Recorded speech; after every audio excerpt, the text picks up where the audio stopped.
नमस्कार, संस्कृति पीसेस के इस यूट्यूब प्लेटफॉर्म पर आप सभी का स्वागत है। जैसे कि आप सभी जानते हैं, हम लोग यूपी स्पेशल के जो महत्वपूर्ण टॉपिक हैं उनके बारे में डिस्कशन कर रहे थे।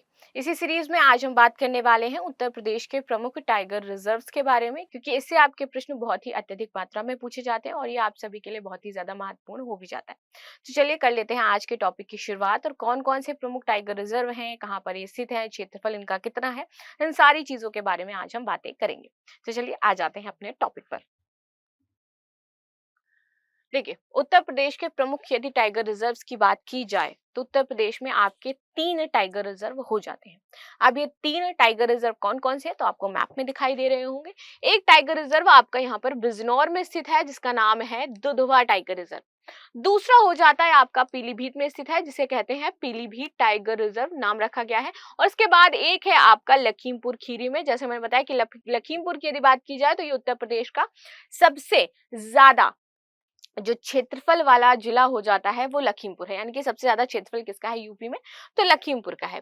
ठीक है, यहाँ पर आपका आ जाता है अमनगढ़ टाइगर रिजर्व। तो 3 आपको पता चल गए, पहला आपका दुधवा, दूसरा आपका आ गया पीलीभीत टाइगर रिजर्व और तीसरा हो गया आपका अमनगढ़ टाइगर रिजर्व।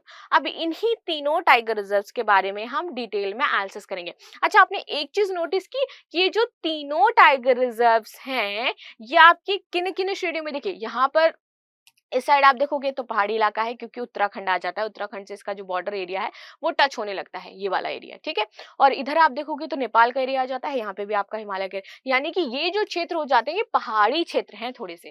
ठीक, क्योंकि देखो बॉर्डर एरिया टच हो रहा है आपका UK UK in the sense Uttarakhand, क्योंकि ये उत्तराखंड किससे अलग हुआ था, उत्तर प्रदेश से ही तो अलग हुआ था ना। तो उत्तर प्रदेश से अलग होकर के शायद यूपी के 13 जिलों को काट करके आपका बनाया गया था उत्तराखंड। ठीक, तो यहाँ पर क्या है, ये जो एरिया हो जाता है ये पहाड़ी एरिया हो जाता है यहाँ पर, इसीलिए यहाँ पर ये आपको तीनों टाइगर रिजर्व इसी साइड देखने को मिलेंगे। ठीक, चलो अब आगे आ जाते हैं। तो उत्तर प्रदेश के वर्तमान में तीन टाइगर रिजर्व हैं, दुधवा, अमानगढ़ और पीलीभीत। चलो आगे बात कर लेते हैं सबसे पहले दुधवा टाइगर रिजर्व के बारे में। तो वर्ष 1987 में दुधवा राष्ट्रीय उद्यान को प्रोजेक्ट टाइगर में शामिल किया गया था। अच्छा, ये प्रोजेक्ट टाइगर क्या था, देखो सरकार ने प्रोजेक्ट टाइगर चलाया था क्या, ताकि हम क्या कर सके, जो जितने भी आपके टाइगर्स हैं उनकी जनसंख्या में बढ़ोतरी हो सके, उनको हम संरक्षण प्रदान करें, उनको हम एक अनुकूल प्रजनन जो स्थिति है वो दे सके, ताकि इनकी जनसंख्या क्या करे, बढ़े। ठीक, आगे आते हैं। बाद में किशनपुर वन्यजीव विहार एवं कतर्निया घाट वन्यजीव विहार क्षेत्र को भी इस टाइगर रिजर्व में शामिल कर लिया गया था।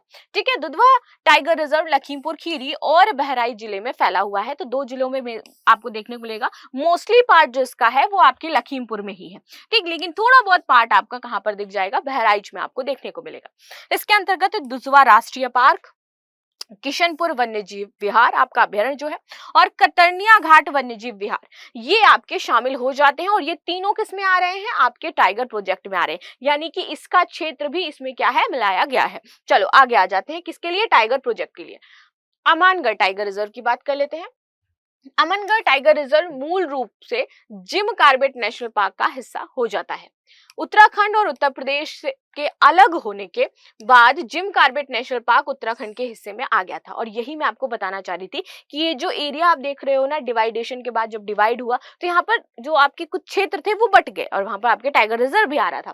ठीक है, तो ये उत्तराखंड और उत्तर प्रदेश के जब अलग हुए थे तब आपका ये जिम कार्बेट वाला हिस्सा कहाँ चला गया था, उत्तराखंड में चला गया था। ठीक, तथा जो अमरगढ़ क्षेत्र का हिस्सा है वो उत्तर प्रदेश में आ गया।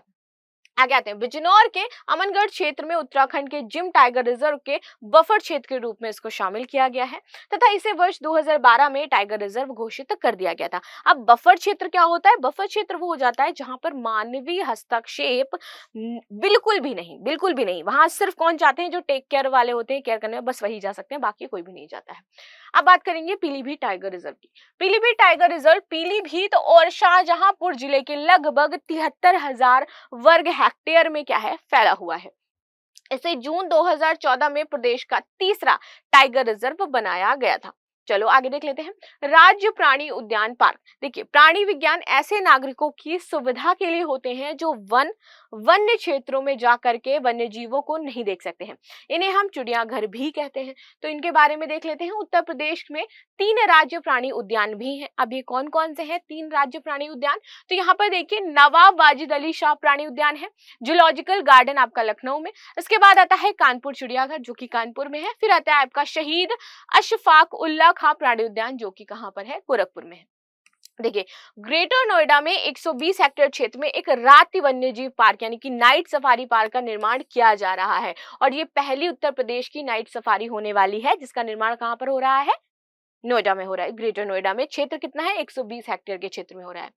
यह इस प्रकार का विश्व का चौथा और भारत का पहला अभ्यारण्य होगा और इसी के बारे में बात करी थी कि भारत का भी पहला है, उत्तर प्रदेश का भी पहला है, पूरा ऑल ओवर द वर्ल्ड की बात करें तो ये चौथा हो जाता है। ठीक है, आगे आ जाते हैं। जन सम्मान में वन्यजीव संरक्षण एवं संवर्धन के प्रति जागरूकता उत्पन्न करने हेतु राष्ट्रीय चंबल वन्यजीव विहार के तहत इटावा के फिशर वन क्षेत्र में एक लॉयन सफारी पार्क, एक एलिफेंट सफारी पार्क तथा तेंदुआ, लकड़बग्गा, बालू व हिरण सफारी पार्क की स्थापना भी करी जा रही है। यानी उत्तर प्रदेश को हम पूरी तरीके से जो एक तरीके से कह लो कि एनिमल फ्रीली और उनको रहने की जगह देना, उनको पूरी तरह से फलने फूलने की जगह देना, तो इस तरीके से हम उसको निर्मित कर रहे हैं। आगे बात कर लेते हैं। यहाँ एशियाई बब्बर शेरों के प्रजनन की भी व्यवस्था की गई है। देश में सर्वप्रथम वर्ष 1956 में वन्य जीव परिरक्षण संगठन की स्थापना उत्तर प्रदेश में की गई थी। आगे देखते हैं। वन्य जीव परिरक्षण संगठन का प्रमुख कार्य प्रदेश में जैविक विविधता संरक्षण और प्रदेश के वन्य जीवों और उनके प्राकृतिक वास स्थलों का संरक्षण एवं विकास करना है। उत्तर प्रदेश के संपूर्ण वन क्षेत्र का लगभग 1/3 भाग वन्यजीव परिरक्षण संगठन के नियंत्रण में ही है। आगे देखते हैं। वर्तमान में उत्तर प्रदेश में 3 राज्य प्राणी उद्यान, 1 राष्ट्रीय उद्यान और आरक्षित संरक्षण क्षेत्र तथा 26 वन्यजीव विहार आपको देखने को मिलेंगे। आगे बात करते हैं प्राणी उद्यान। नवाबगंज वाजिद अली शाह प्राणी उद्यान, जूलॉजिकल गार्डन लखनऊ के बारे में, कानपुर चिड़ियाघर और ये जो मैंने बताया कि ये आपके हैं ही। आगे आते हैं। सबसे पहले बात करेंगे नवाब वाजिद अली शाह के बारे में। देखिए इस प्राणी उद्यान को बनारसी बाग के नाम से भी जाना जाता है। वेल्स के तत्कालीन राजकुमार की यात्रा की स्मृति में वर्ष 1921 में इसको बनवाया गया था। तो कब बना था, 1921 में बना था। इससे पहले prince of Wales zoological garden के रूप में जाना जाता था। ये उत्तरी भारत का सबसे पुराना चिड़ियाघर हो जाता है। यह शहर के केंद्र में स्थित है और 70 एकड़ क्षेत्र में फैला हुआ है। यहाँ जंगली जानवर, सरीसृप और पक्षी की जो आकर्षक आपको देखने को मिलते हैं केंद्र बिंदु हो जाता है ये। आगे देखते हैं। कानपुर चिड़ियाघर कानपुर में आपका स्थित है। कौन से लोग कानपुर से हैं मुझे जरूर बताएं क्योंकि मैं पर्सनली कानपुर से बिलोंग करती हूँ, इसलिए मुझे अच्छा लगता है जब वहां के कोई लोग कमेंट करते हैं या फिर बताते हैं कि मैं कानपुर से हूँ। आगे देखते हैं। ये वर्ष 1971 में बनना शुरू हुआ था। ठीक है, ये चिड़ियाघर भारत के सर्वोत्तम चिड़ियाघरों में से एक हो जाता है। क्षेत्रफल की दृष्टि से ये भारत का तीसरा सबसे बड़ा चिड़ियाघर है और ये कानपुर शहर में आपके स्थित है। यहाँ पर लगभग आप देखोगे तो 1497 जीव जंतु आपको देखने को मिलेंगे। पिकनिक के तौर पर समय बिताने और जीव जंतुओं को देखने के लिए ये एक बेहतरीन जगह हो जाती है। आगे बात करेंगे शहीद अशफाक उल्लाह खां प्राणी उद्यान गोरखपुर के बारे में। देखिए ये जो शहीद अशफाक उल्लाह खां प्राणी उद्यान है या गोरखपुर प्राणी उद्यान, जिसे आमतौर पर गोरखपुर चिड़ियाघर के नाम से भी जाना जाता है, इसे भारत के उत्तर प्रदेश गोरखपुर में स्थित किया गया है। तो गोरखपुर इसीलिए कहा जाता है, आपको नाम से पता चल गया होगा। इसका नाम स्वतंत्रता कार्यकर्ता अशफाक उल्लाह खान के नाम पर रखा गया था। ठीक है, 121 एकड़ के क्षेत्रफल में ये फैला है। ये कानपुर प्राणी उद्यान के बाद राज्य का दूसरा सबसे बड़ा चिड़ियाघर हो जाता है।